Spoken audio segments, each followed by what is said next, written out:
Yo siento el latido del cielo,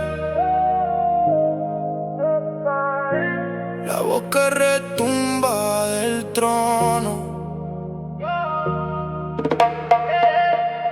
El que está sentado en el trono declara: nuevas todas las cosas, mi alma vibra, la esperanza renace en cada palabra.